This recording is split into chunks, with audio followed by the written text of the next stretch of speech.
नमस्कार मंडळी, आपण आत्ता आहोत ते म्हणजे लोट्याला. आणि लोट्यावरती आपण तुम्हाला माहिती आहे आता इटलीने बॅन केलेली कंपनी आज आपल्या लोट्याला येणार आहे. तुम्ही जर मागे सर्व जर परिसर बघत असाल तर हा बघा, हा सर्व इंडस्ट्रियल एरिया आहे.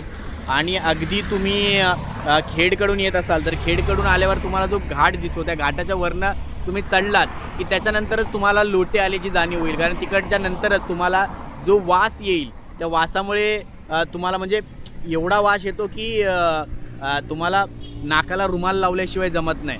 आणि अशा या कोकणाच्या या समृद्ध कोकणामध्ये हा बघतोय आपण निसर्गरम्य परिसर आहे. आणि या समृद्ध कोकणामध्ये अशा प्रकारची एक फॅक्टरी येते ज्या इटलीने बॅन केलेली फॅक्टरी आपल्या कोकणात येते. तर तळागाळातल्या लोकांनी, आसपासच्या लोकांनी जनजागृती होणे गरजेचं आहे. अशा प्रकारच्या ज्या फॅक्टरीज आहेत त्याच्यामुळे खूप मोठ्या प्रकारचा जीवितहानीचा धोकासुद्धा संभवू शकतो. आत्ता मी आजूबाजूला चर्चा केली तर लोकांमध्ये सुद्धा भीतीचं वातावरण आहे.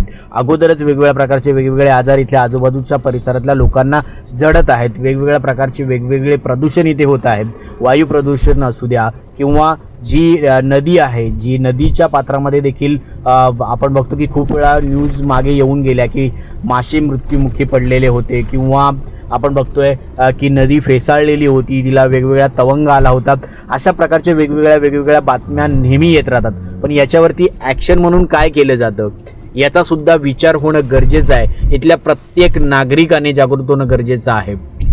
जर आपल्याला आपलं कोकण वाचवायचं असेल, कोकण सोडाचो, जर आपल्याला आपला स्वतःचा जीव, आपल्या येणाऱ्या पिढ्या जर या समृद्ध कोकणामध्ये एक विशिष्ट वैशिष्ट्यपूर्ण जगवायच्या असतील तर प्रत्येकाने जनजागृत होणे गरजेचं आहे.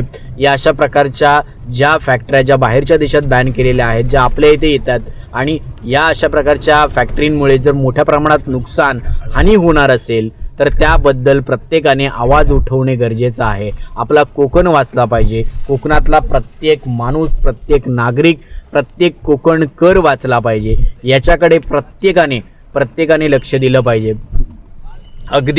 अगदी तुम्ही जर गुलद्याच्या मार्गाने जरी येत असाल, त्या आतून जर बिजगर फाट्याकडनं जरी आतमध्ये घुसलात तर तुम्ही गुलद सोडलात, गुंदेचा स्टॉप सोडला की त्याच्यानंतर आतमध्ये तुम्ही ज्यावेळेला आवाशीकडे पुढे येतात तिथून सुद्धा तुम्हाला एक वेगळ्या प्रकारचा एक विशिष्ट वास यायला सुरू होतो.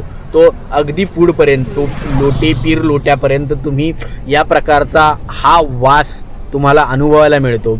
तर मंडळी, जर आपण काही क्षणांपूर्वी तिथे जाऊन जर एवढ्या मोठ्या प्रमाणात आपल्याला जर वास येत असेल तर इथल्या राहणाऱ्या लोकांची काय अवस्था असेल, त्यांना किती काय गोष्टींना सामोरी जावं लागत असेल याचा सुद्धा विचार केला पाहिजे. आणि प्रत्येकाने आपलं कोकण वाचवण्यासाठी, आपला कोकणी माणूस वाचवण्यासाठी जागृत झालं पाहिजे आणि अशा सगळ्या गोष्टींसमोर आवाज फोडला पाहिजे. धन्यवाद मंडळी.